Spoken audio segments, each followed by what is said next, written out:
함께 즐기는 재림교회 역사 이야기.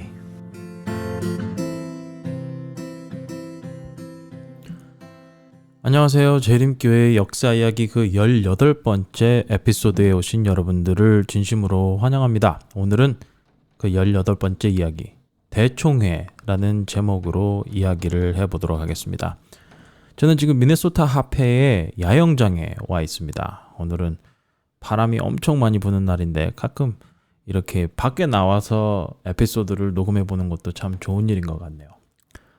이 미네소타 합회 야영회, 이번 야영회에서는 이 마크 핀리 목사님을 모시고 이 사명이라는 제목으로 야영회를 운영하고 있습니다. 그래서 아주 좋은 야영회가 되고 있는데, 또 여기에 또 주강사가 아닌 또 이 간단한 소그룹 강사로 이 매튜 루시오라는 목사님이 와서 이야기를 하고 계세요. 누구냐 하면은 이 재림교회 역사 이야기의 원래 원판이라고 할 수 있겠죠. 이 Adventist History Podcast라는 팟캐스트를 운영하는 목사님인데, 이 목사님이 한국말로 운영하는 재림교회 역사 이야기 팟캐스트를 할 수 있도록 또 허락해주고 여러모로 많은 도움을 주었습니다. 감사한 분이죠. 그래서 이번에 야영회에서 만나서 좋은 시간을 보내고 있네요. 어쨌든 다시 18번째 이야기, 야영장에서 이제 짬을 내가지고 이렇게 녹음을 하니까 참 기분이 묘합니다. 어쨌든 오늘은 대총회라는 제목으로 이야기를 해보도록 하겠습니다. 지난 시간에 우리는 남북전쟁이 교회 조직화의 노력에 미친 영향에 대해서 이야기했었죠.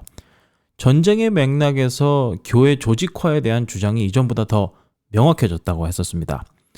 교회의 사명을 전진시키기 위해서는 조직화가 필요했고, 목사들이 무엇을 설교하는지, 또 어떤 목사가 교회에서 인정한 목사인지 등을 확인하는데 모든 면에서 일관성을 갖는 것이 중요한 때였습니다. 더 나아가서 조직화는 목회자들에게 재정적으로 큰 도움이 되었다는 이야기를 했었죠.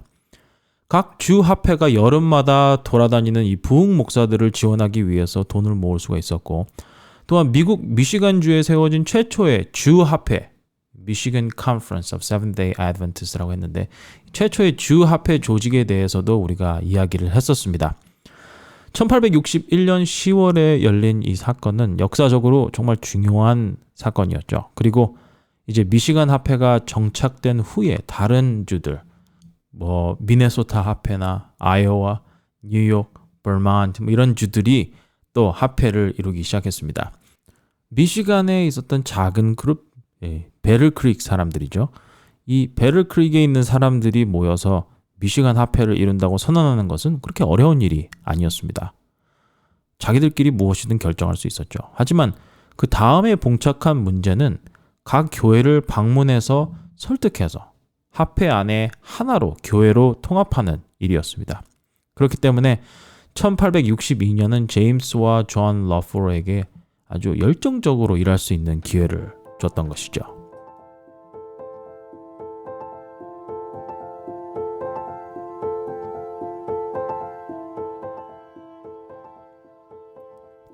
러프로는 다른 주의 성도들로부터 요청이 많았습니다. 아주 인기가 많았던 것 같아요. 존 바잉턴의 도움으로 러프로는 그해 동안 23개의 교회를 공식적으로 조직할 수 있었습니다. 물론 우리 사랑스러운 러프로, 그렇죠? 6개월 동안 그의 큰 부분을 전도회를 운영하고 강사로 수고했죠. 그는 거기서 일종의 마술과 같은 것을 발견했습니다.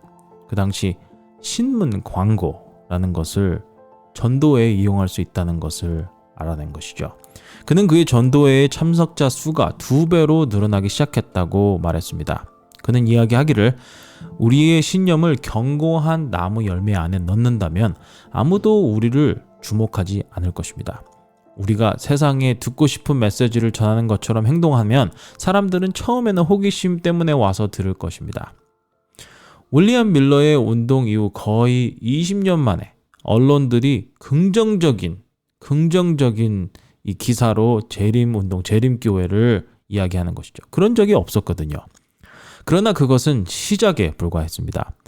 리퍼블리칸이라는 신문이 러프로의 모임에 대해서 보도를 하기 시작하면서 더 많은 사람들이 이 모임에 참석하게 되었고, 이는 주변에 있는 신문인 이튼 카운티 아르거스, 이 신문 역시 이 러브포로의 전도회에 대한 인기에 대해서 보도를 했고 그 결과로 더 많은 사람들이 전도회에 참석하게 되었습니다.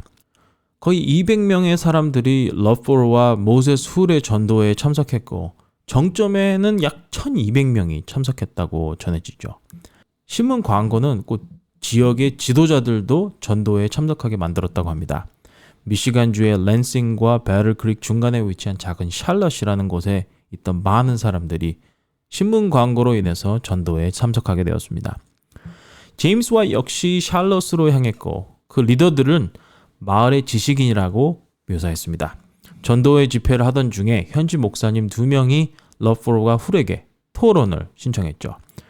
먼저 감리교회 목사인 조셉 존스가 훌에게 영원 불멸에 관해 토론을 하자고 제시했다고 합니다.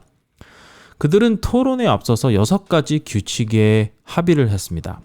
이 규칙은 레비 헤즈의 1824년 책인 논리의 요소, Elements of Logic을 바탕으로 정해진 것으로 그것은 어떻게 토론을 진행할지를 결정하는 아주 중요한 원칙이 되었죠. 헤즈는 하버드대 교수였으며 감리교인 존스와 헐이 이 사람에 대해서 잘 알고 있었다는 사실은 꽤 인상적인 일입니다. 헤즈의 규칙에는 오늘날 우리 역시 눈여겨봐야 하는 규칙들이 포함되어 있었습니다. 각자는 토론의 토대가 되는 명확한 전제를 바탕으로 토론을 해야 하며 각 당사자는 서로를 평등하게 대해야 하며 존중하고 양쪽 모두 진실을 아는 것이 우선순위가 되어야 한다는 것이었죠. 헤즈는 개인적인 모욕을 금지했으며 아무도 이해하지 못할 정도로 전문적인 언어는 사용해서는 안 된다고 이야기했습니다. 그러나 가장 중요한 것은 헤즈가 토론의 목표로 토론의 승리가 아닌 진실을 발견하는 것이라고 했다는 것입니다. 가뜩이나 불안한 정세에 사는 우리 모두들, 종교를 벗어나서 이런 성숙한 모습을 배워야 하지 않나 생각합니다. 훌과 존스는 각각 중재자를 선택할 수 있었습니다. 그러나 그 두 중재자는 세 번째 공정한 중재자를 선택해야 했습니다. 각 사람은 한 번에 30분 동안 말할 수 있는 기회가 있었고 총 42회, 42번의 연설을 할 수 있었습니다. 이것은 거의 21시간 동안 발표를 하는 것과 같습니다. 이렇게 길게 말하는 것은 정말 엄청나죠. 물론 항상 30분을 다 쓰는 것은 아니었습니다. 하지만 긴 시간을 할애해서 토론하는 아주 충분한 시간을 가지고 토론할 수 있도록 한 것이었죠. 만약 타임머신이 있었다면 꼭 돌아가서 들어보고 싶은 토론이라고 할 수 있겠네요.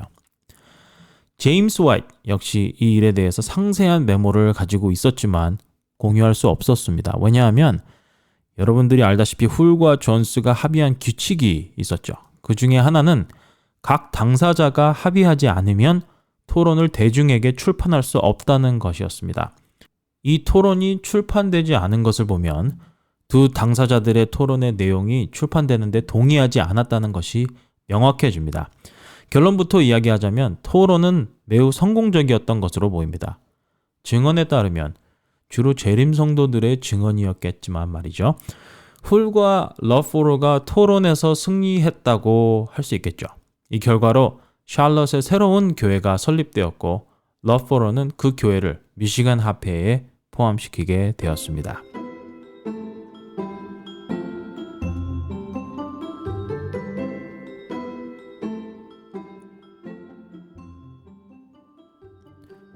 여기서 잠깐, 이런 일들이 일어나고 있을 때 무척 흥미로운 사건이 일어납니다. 1862년이었죠. 그해 초에 교회 안에서 엘렌 화이트의 역할에 대한 논쟁이 불거졌습니다. 성경에 있는 선지자들, 이 선지자들이 있었다는 사실을 믿는 것은 그렇게 어렵지 않습니다. 왜냐하면 이 사람들은 이미 다 죽었잖아요. 하지만 살아있는 선지자를 믿는 것은 좀 쉽지 않습니다. 그렇죠? 여러분들 갑자기 어느 날 이 사람이 선지자라고 합니다 라고 하면 어떻게 반응하시겠어요? 어쨌든 몇 가지 이유를 생각해 볼 수 있어요. 첫 번째로 당시 사람들이 요즘에도 그렇지만 스스로 예언자 혹은 선지자라고 주장하는 아주 이상한 사람들이 많기 때문입니다. 예수님도 거짓 선지자를 따르지 말라고 사람들에게 경고했듯이 말이죠. 만약 거짓 선지자가 없다면 사람들을 경고할 이유가 없었을 것입니다. 그리고 거짓 선지자가 있다면 진짜 선지자도 있다는 말이 되죠. 만일 예수님께서 그냥 예언은 끝났으니 더 이상 누군가의 말을 믿지 마세요. 감사합니다. 이렇게 말씀을 하셨을 수도 있었을 텐데 그렇게 하셨다면 누구든지 선지자라고 주장하는 사람이 나타났을 때 의심할 여지 없이 우리는 굉장히 명확하게 무엇을 믿어야 하는지 알 수 있는 것이죠. 여기 또 다른 이유는 선지자들이 과거에 오랫동안 살았던 이 신비로운 사람들이라고 생각되어지기 때문일 것입니다. 생각해보세요. 살아있는 선지자는 우리와 비슷한 인간적인 모습을 가지고 있을 수도 있습니다. 그죠? 우리가 엘리야나 모세나 이런 선지자 이야기를 들으면 굉장히 신비한 느낌이 있잖아요. 하지만 그 사람들의 어떤 인간적인 모습을 한번 생각해보세요. 그 사람들도 발냄새가 날 수도 있고 입냄새가 날 수도 있고 또 인간적인 실수를 할 수도 있습니다. 엘리야를 한번 생각해보세요. 선지자로서 우리가 엘리야를 존경하고 존중하지만 엘리야가 했던 것처럼 선지자가 하나님을 떠나 도망가면서 자살 충동에 빠졌다든가 우울증에 빠진다면 우리는 그런 살아있는 선지자를 성경에 있는 선지자들처럼 생각할 수 있을까요? 아마도 쉽지 않겠죠. 그래서 우리는 이런 기대 차이가 있기 때문에 지금 살아있는 이가 자신을 선지자라고 이야기할 때 혹은 옆에 있는 사람들이 이 사람이 선지적인 능력을 가졌다라고 이야기할 때 믿기가 정말 어렵다고 할 수 있겠죠. 지금 선지자가 살아있다고 생각을 했을 때 그리고 그 선지자가 나의 죄를 지적하기 시작한다고 생각해 보세요. 그것을 달갑게 받아들일 사람이 얼마나 있을까요? 내 모든 생각과 의도로 알고 있는 선지자가 여러분 앞에 서 있다고 생각해 보세요. 그 전에 떨어져 나간 메신저당이라는 그룹 생각나시나요? 전에 그들은 엘렌이 그들의 적들, 그들과 이렇게 동의하지 않는 적들을 꾸짖을 때는 엘렌이 정말 선지적인 능력을 받은 사람이라고 아주 찬양을 하다가 갑자기 엘렌이 그들의 잘못에 대해서 이야기하자마자 엘렌의 예언적인 선물에 대해서 의심해봐야 한다고 부르짖었다고 하죠. 그래서 초기 몇 년 동안 리뷰에서 자주 논의되어 있었던 주요 문제 중 하나는 지금도 여전히 제7일 안식을 예수 재림교회에서 이야기되고 있는 질문 중 하나입니다. 재림교인이 되려면 엘렌 화이트를 선지자로 믿어야 합니까? 즉 당신이 엘렌 화이트를 선지자로 인정하고 하나님이 이 사람을 통해서 말씀하시고 있다고 믿는다면 재림교인이 되는 데 있어서 엘렌 화이트를 선지자로 믿고 인정하는 것이 중요한 입교 조건이 되어야 하는 것 아닌가요? 라는 질문이죠. 놀랄 수도 있지만 이것은 절대적인 요구사항이 아니었습니다. 어떤 분들은 항상 이런 이단 교회, 이단 시비에 걸리는 교회에서는 항상 교주 같은 인물이 있고 그 사람에 대한 절대적인 믿음을 요구하잖아요 라고 물어볼 수 있겠죠. 아직도 몇몇 분들은 재림교회가 이단성이 있다고 생각하면서 엘렌 화이트의 선지성을 인정하는 것이 재림교인이 되는 조건이 아니냐고 물어볼 수 있을 것입니다. 당시에 한 남자가 이 메신저 당에서 발행한 신문에서 들은 소문에 대해 리뷰에 편지를 썼습니다. 미시간에서 일부 사람들이 엘렌 화이트의 이상을 믿지 않았기 때문에 입교를 금지당했다고 하는 이야기가 도는데 그게 사실입니까? 리뷰 출판위원회는 엘렌 화이트의 환상, 우리 이상 때문에 입교를 금지한 적이 없었다고 답변했습니다. 약 1년 후에 제임스 화이트이 다시 리뷰에 그가 부인의 이상을 믿는 것이 재림교회에 입교하는 데 필수적인 조건이 아님을 다시 한번 필력했습니다. 리뷰 초기 몇 년 동안 제임스는 엘렌 화이트의 이상을 공식적으로 리뷰에 공지하지 않았죠. 그는 리뷰 편집자 중 한 명도 엘렌의 글이나 이상에 권한이 있는 것으로 언급한 적이 없다. 5년 동안 리뷰에서 엘렌의 이상에 대한 내용은 없었다. 리뷰의 모토는 성경, 그리고 오직 성경만이 이것이 우리의 신앙과 의무의 유일한 규칙이라고 말했다고 하죠. 그는 1847년에 자신이 기록한 내용을 인용했습니다. 그리고 리뷰의 여러 호에 같은 내용을 말했는데 엘렌 화이트의 예언적인 선물은 재림운동에 참여하는 데 동의해야 하는 교리 혹은 의무가 아니었다고 이야기했죠. 이런 내용이 자꾸만 이슈화되는 것이 제임스 화이트를 정말 짜증나게 만들었던 것 같습니다. 그는 만일 우리가 성경의 가르침과 일치하는 엘렌의 이상이나 글을 받아들이냐 혹은 받아들일 수 없냐 이런 내용을 토의하는 것은 우리가 반드시 해야 하는 중요한 일이다. 하지만 우리가 성경을 떠나서 어떤 이상이나 글에서 새로운 믿음의 원칙이나 신앙의 의무나 규칙을 찾는 것 이것이 목적이라면 교회는 내 입을 다물게 해야 될 것이다. 이렇게 이야기했다고 하죠. 제임스가 제대로 마음먹고 글을 쓴 것 같네요. 이 정도 되면 더 이상 질문 없죠? 더 질문 있습니까? 하고 넘어갈 수 있을 것 같지 않나요? 불행히도 그렇지 않았습니다. 1860년대에 존 러포러는 마치 무엇이든 물어보세요. 한국에 그런 프로 있었잖아요. 무엇이든 물어보세요를 진행하는 진행자 같았습니다. 아직 그 프로그램이 있는지 모르겠네요. 어떤 사람이 리뷰지를 통해서 질문했습니다. 담배를 피우거나 검소하게 옷을 입지 않거나 엘렌 화이트의 이상을 믿지 않는 사람들을 교회에 입교하게 할 수 있나요? 러포러는 이렇게 대답했다고 합니다. 어떻게 담배를 피우는 사람이나 하나님의 성령을 거부하는 사람이 교회에 입교할 수 있죠? 여기서 여러분들도 알아채셨겠지만 러포러는 조금 유연한 자세를 취했습니다. 물론 그는 엘렌 화이트이 예언적인 선물을 받았다는 사실을 완전히 확신하고 있었죠. 그렇지 않았다면 엘렌이 사역을 떠난 자신을 찾아오기 위해서 수백 마일이나 되는 거리를 눈을 뚫고 썰매를 타고 찾아왔다는 사실을 이해하기 쉽지 않았기 때문이죠. 그렇다고 해서 러포러는 엘렌 화이트를 선지자로 받아들여야만 교회에 입교할 수 있다고 이야기한 것도 아니었습니다. 러포러는 우리 모두가 하나님께서 주시는 성령의 선물을 받아야 하며 성경에 나타난 이 선물 중 하나가 바로 prophecy, 선지적 선물이라는 것이었죠. 러포러는 엘렌의 이상과 글의 선지성을 믿는 게 우리 교회, 이 재림교회의 입교 조건이 아니다라는 것과 우리는 엘렌 화이트이 선지적 선물을 받은 사람이기 때문에 우리는 이상과 그 기록에 귀를 기울인다. 이 두 가지 생각. 어떻게 보면 다른 것 같으면서도 러포러는 이 두 가지 인식 사이에 난 좁은 길을 걷고 있는 것이었죠. 러포러의 글을 읽고 몇몇 리뷰 독자들이 글을 보내왔습니다. 그들의 글은 이랬다고 전해집니다. 나는 주위에 있는 사람들에게 엘렌이 선지적 선물을 받았다는 것을 믿는다고 이야기했었지만 실제로 나는 그게 사실이라고 믿어지지 않았습니다. 그런데 엘렌의 이야기를 직접 들은 다음에는 엘렌이 선지적인 선물을 받았다고 믿고 생각합니다. 어떻게 보면 러포러의 말이 잘 이해가 된 것 같아 보이지 않나요? 몇 달 후 1862년 1월 유라이아 스미스는 아직도 어떤 사람들이 엘렌 화이트의 선지성을 믿고 안 믿고 이 사실이 교회 입교에 아주 중요한 영향이 있다고 주장하는 이들이 있다고 보고를 합니다. 그는 자신이 이 문제를 해결하겠다고 하죠.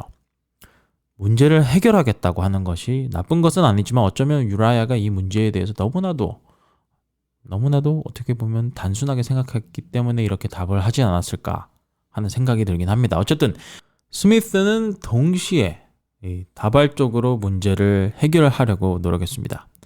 유라이아 스미스는 이렇게 이야기했죠.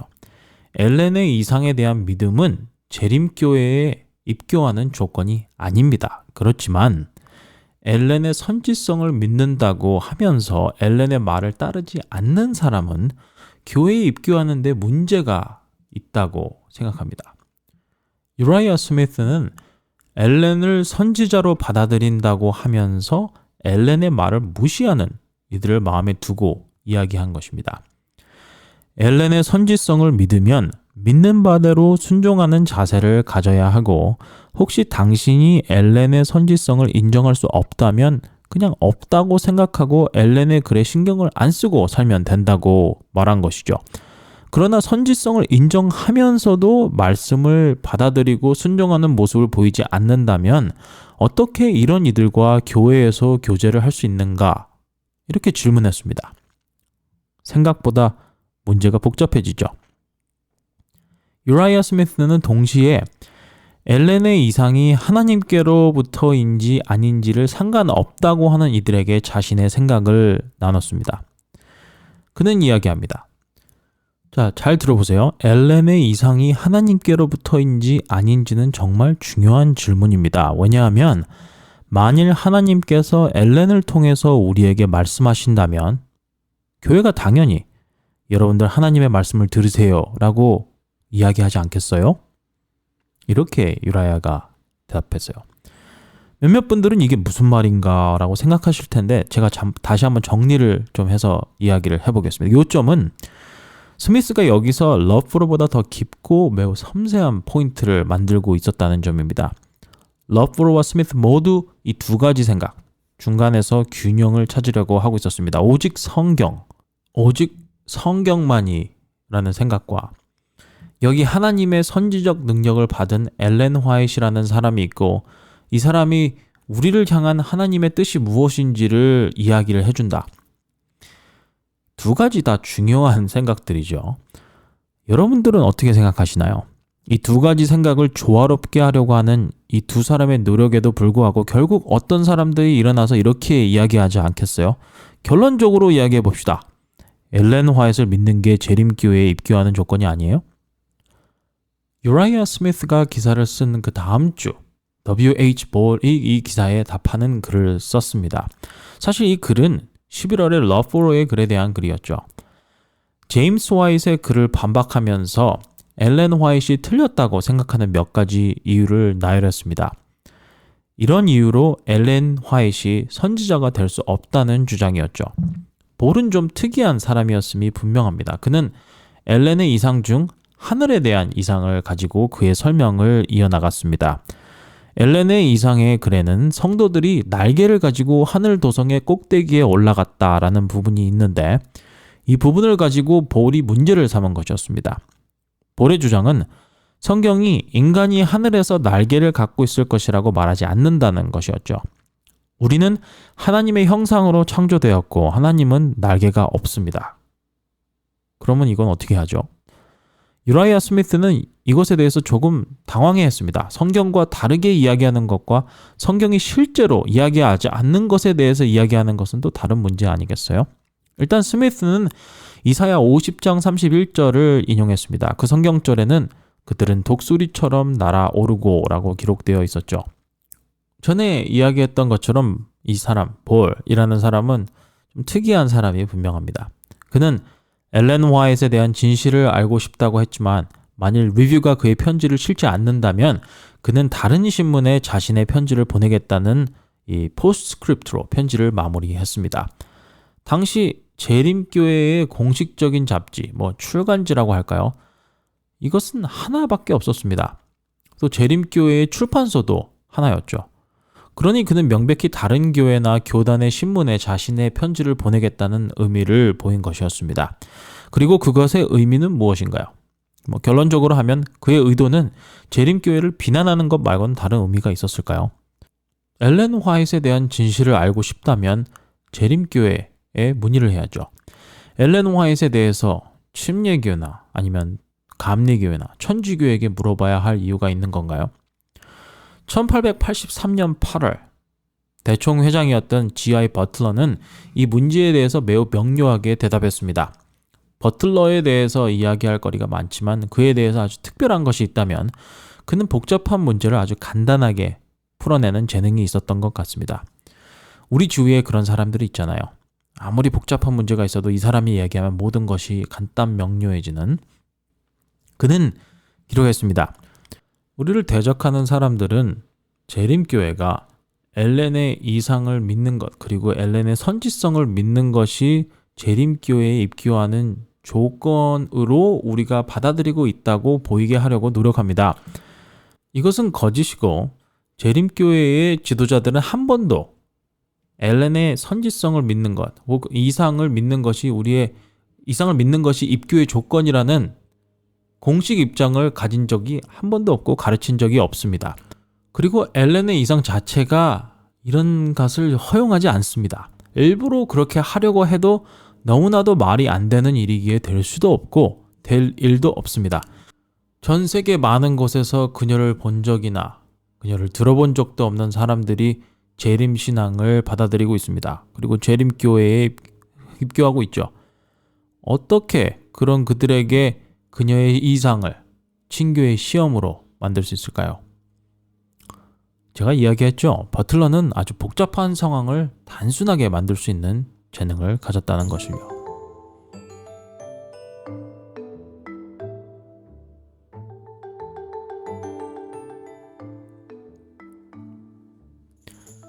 바로 1862년 10월 교회 조직의 정점에 올라 있었습니다. 이미 말씀드렸듯이 다른 주들도 자기들만의 합회를 형성하고 그 합회에 있는 교회들이 조직화되고 있었습니다. 그해 10월은 미시간 합회의 첫 연례 회의가, 행정회의라고 하죠. 연례 회의가 열렸습니다. 회의가 시작되었을 때 미시간 합회는 16개 또는 17개의 교회로 구성되어 있었고 약 416명의 교인들이 속해 있었습니다. 여기서 모든 세부 사항에 너무 깊게 빠지진 않겠습니다. 왜냐하면 중요한 회의가 6개월 뒤에 있었기 때문입니다. 하지만 이 첫 번째 미시간 합회 회의는 흥미로운 몇 가지를 논의했습니다. 예를 들어서 모든 목사들은 매주 자신의 활동을 기록하고 연례 회의에, 행정회의에 그 보고서를 제출해야 했습니다. 그리고 논란거리가 될 수 있는 안건들이 결정되었죠. 간음이 아닌 이유로 이혼 후 다시 재혼한 사람들을 교회에 다시 받아들여야 할까요? 이 개신교회 목사들이 재림교회에 입교한 즉시 침례를 주고 다른 이들을 가르칠 수 있는 건가요? 또 목사들은 자신이 속해 있던 합회에서 신임서를 받아야만 했습니다. 또한 아직 안수를 받지 않았던 목사들, 새로 시작하는 젊은 목사들은 침례를 줄 수 있을까요? 그 질문에 대한 답은 아니요 였습니다. 이들은 다음 회의를 1863년 10월로 계획했습니다. 재밌게도 다른 주의 대표들을 초대했죠. 그것은 이제 대총회가 될 것이며 이는 재림교회의 역사에서 어떻게 보면 작지만 아주 중요한 전환점이 되었습니다. 왜냐하면 이제 더 이상 개별 교회의 대표가 총회에 참여하는 것이 아니라 각 주 합회의 대표가 대총회에 참석하게 되었기 때문입니다. 비록 아직 주 합회가 없는 주의 교회에서 대표들이 올 수는 있었지만 교회의 상하 구조가 성립되고 교회의 상위 단계에 목소리를 내고 싶다면 매년 배럴 크릭에 가는 것이 아니라 각자 있는 주 합회의 대표로 선출되어야만 했습니다. 각 주의 합회에서 대표로 선출되어야 대총회 모임에 가서 각자 합회를 대표할 수 있는 것이었죠. 그리고 그것은 오늘날에도 같은 방식으로 이루어지고 있습니다. 단체가 조직화되면 이런 식으로 변하게 되죠. 전에는 백악관에 들어가서 대통령에게 이야기할 수 있었던 시절이 있었지만 지금은 그렇게 들어가기 쉽지 않을 겁니다. 제임스는 대총회가 필요한 이유에 대해서 몇 가지 이유를 제시했습니다. 큰 이유 중 하나는 목사들이 대부분 미시간에 갇혀 있었기 때문이었습니다. 미시간이 본부였으니까요. 미시간 합회는 다른 주들이 몇 명의 목사가 필요한지를 결정할 권한이 없었습니다. 그래서 제임스는 전체 주 합회들을 대표하는 대총회를 꿈꿨습니다. 대총회가 모든 주 합회를 위해서 전체적인 상황을 고려하고 가장 필요한 곳의 자원을 전략적으로 배치할 수 있게 하는 것이었죠. 이것은 당시 남북전쟁을 겪던 그 당시 사건에서 어떻게 조직적으로 움직여야 전략적으로 성공할 수 있는지를 배운 결과였습니다. 유니폼을 만들고 군인들을 훈련시키고 부대를 필요한 곳으로 보내는 것은 각 주가 할 수 없는 일이었죠. 주보다 높은 조직 수준의 지도자가 국가 지도를 보고 이 전쟁 자원을 필요한 곳으로 분배해야 했고, 제임스 와이트는 효율성 전쟁에서 승리하려면 비슷한 조직이 필요하다는 생각을 했던 것이었죠. 1864년 4월 초 미시간 합회는 더 이상 기다릴 수 없었습니다. 그들은 대총회 회의가 10월 20일에 열릴 것이고 그것이 이번 해의 마지막 대총회 회의가 될 것이라고 공고했죠. 미시간 합회의 대표였던 모든 20명의 대표가 이 첫 모임에 참여했습니다. 첫 회의에서 정관이 작성되었는데 이것은 미국 헌법의 정관과 약간 유사했습니다. 서문에는 교회의 연합과 효율성을 위하고 현대 진리가 효과적으로 전파될 수 있도록 제7일 안식일 예수 재림교회의 조직을 정리하며 라고 쓰기 시작했죠. 20개의 조항이 이어졌습니다. 대총회장과 서기를 선택한다. 대총회장, President of the General Conference. 이 대총회장은 누구여야 할까요? 대총회장이 될 수 있는 사람이 누가 있었을까요? 당연히 제임스 와이트를 선택했고 이를 만장일치로 통과시켰습니다. 그 사람이 그럴 자격이 있었거든요. 그래서 제임스 와이트이 대총회장이 될 것이고 유라이아 스미스가 서기가 되고 존 바잉턴, 제임스 와이트 그리고 존 러프로 이렇게 이 행정위원회, 이사회 구성으로 선택이 되었죠. 그리고 이것이 첫 번째 대총회가 되었습니다. 하지만 제임스 와이트는 이것을 거절했습니다. 왜 제임스가 대총회장이 되어야만 하는지에 대한 열정적인 토론이 벌어졌지만 제임스는 단호했습니다. 제임스는 사람들이 자신을 권력을 탐하는 사람으로 비난할 것을 우려했습니다. 그가 몇 년 전에 시작한 이 교회 조직, 이 교회 조직화, 이게 교회를 자신의 통제 아래로 넣기 위한 속임수라고 생각할 수 있는 사람들이 있었기 때문이었죠. 현명하게도 제임스는 대총회의 첫 회장이 되지 않기로 결정했습니다. 대신 이 교회의 첫 번째 공식적인 리더, 대총회장으로 존 바잉턴이 선출되었습니다. 바잉턴, 존 바잉턴. 익숙한 이름인가요? 근데 그 사람이 누구죠? 첫 대총회장의 이름이 뭐라고요? 존 바잉턴. 존 바잉턴은 아마도 중요한 일이 일어났을 때 그렇게 주목을 받지 않았던 사람들과 비슷한 사람이었던 것 같아요. 마치 독립선언서에, 미국 독립선언서에 서명을 했음에도 불구하고 역사에 관심을 적게 받았던 사람들과 비슷한 경우라고 보면 될 것 같습니다. 여러분들 애덤스나 행콕, 프랭클린, 제퍼슨 얼마나 여러분들 귀에 익숙한 이름들인가요? 버먼트주에서 태어난 바잉턴은 감리교회 목사님의 아들이었는데 그는 나중에 감리교 성공회를 창립하는 데 도움을 주었습니다. 그랬던 저는 결국 목사가 되어서 제7일 안식일 예수 재림교회의 첫 번째 대총회 지도자가 되었죠. 아마도 교단을 설립하는 것이 피할 수 없는 그의 숙명이었나 봅니다. 1844년은 바잉턴에게 여러 면에서 중요한 해였습니다. 윌리엄 밀러의 이 대실망의 사건이 있었지만 그 대실망의 사건은 베이츠와 와이트 가족처럼 바잉턴에게 영향이 있지는 않았습니다. 그러나 밀러 운동이 바잉턴의 관심을 끌게 한 것은 바로 성서의 예언이었습니다. 성경 예언이었죠. 하지만 1844년에 감리교 교회에서 더 큰 문제가 있었으니 그것은 바로 노예제도에 관한 이슈였습니다. 당시 노예제도 문제로 큰 갈등이 있었습니다. 감리교회는 지리적인 선을 그어서 미국 남부 신자들은 자신들만의 감리교회 교단을 만들었죠. 바잉턴은 어떤 쪽에 섰을까요? 바잉턴은 초기 재림교회에서 가장 강경한 반노예주의자 중 하나였습니다. 바잉턴은 노예제 종식을 목표로 하는 여러 단체에 가입했고 1854년 미국 공화당이 결성된 후 그도 역시 공화당에 가입했습니다. 그의 형은 반노예제도를 주장해 교회에서 추방당했고 바잉턴 역시 유라이아 스미스가 반노예제도에 대한 생각이 정말 진지하지 않다고 깊지 않다고 생각해서 리뷰의 구독을 취소하기도 했었습니다. 존 바잉턴은 국회로 보내진 반노예제도의 반대 서명에도 서명을 했었다고 하죠.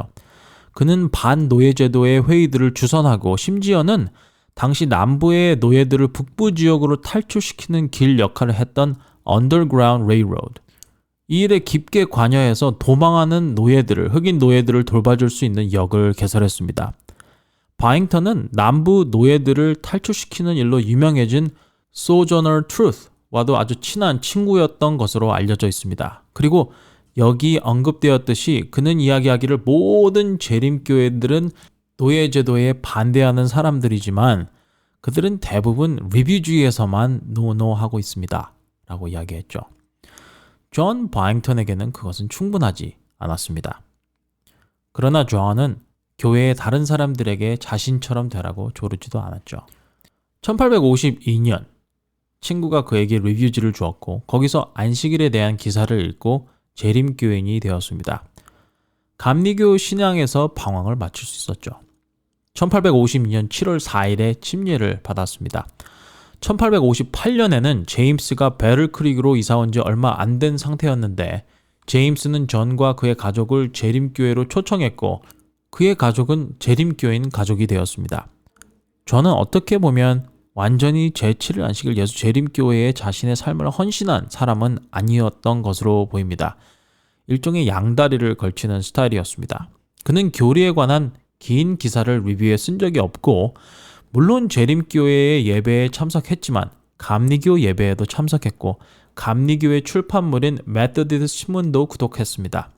어떤 사람은 그를 제7일 감리교인이라고 부르기도 했죠.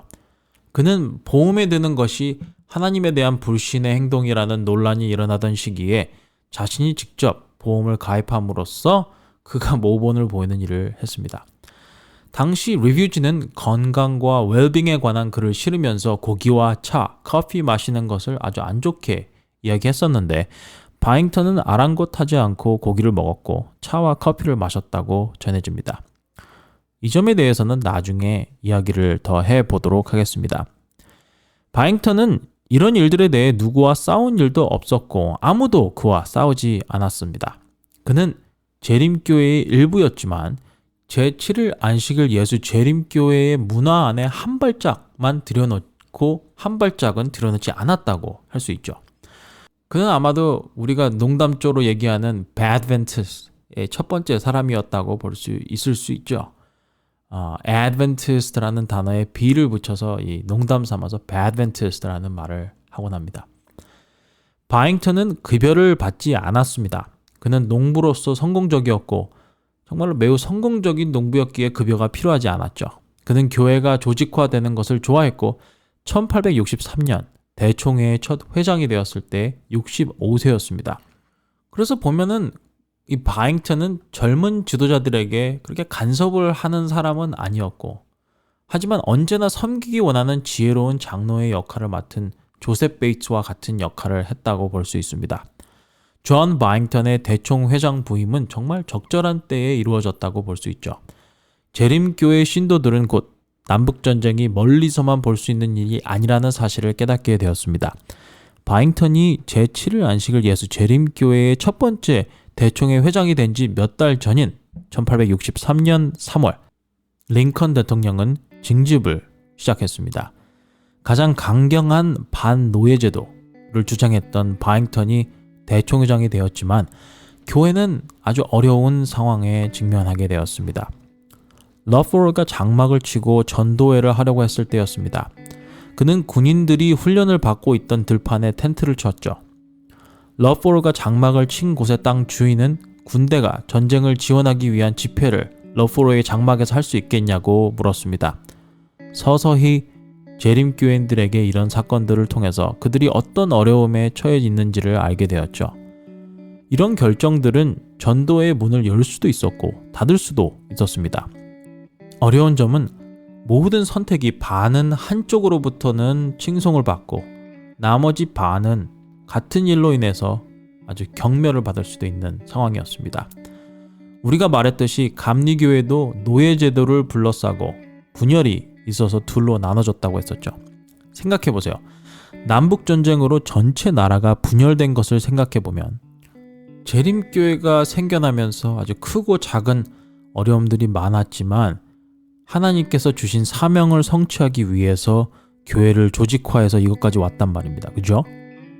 근데 인간적인 눈으로 하나님의 사역을 이루기 위해서는 어떤 한편에 설 것이 아니라 중립을 잘 지켜서 모든 이들에게 복음을 전하는 것이 중요하다는 생각이 매우 강했습니다. 하나님께서 주신 사명을 이룩하기 위해서 정치적 중심 노선을 걷는 것.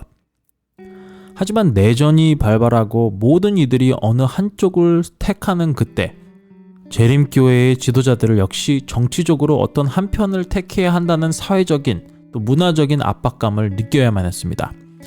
그들은 어떤 선택을 해야 했을까요? 요즘처럼 정치적인 이원화가 팽배했던 그 시기에 그들은 어떻게 교회를 이끌어 나가야 했을까요? 비록 역사지만 흥미롭지 않나요?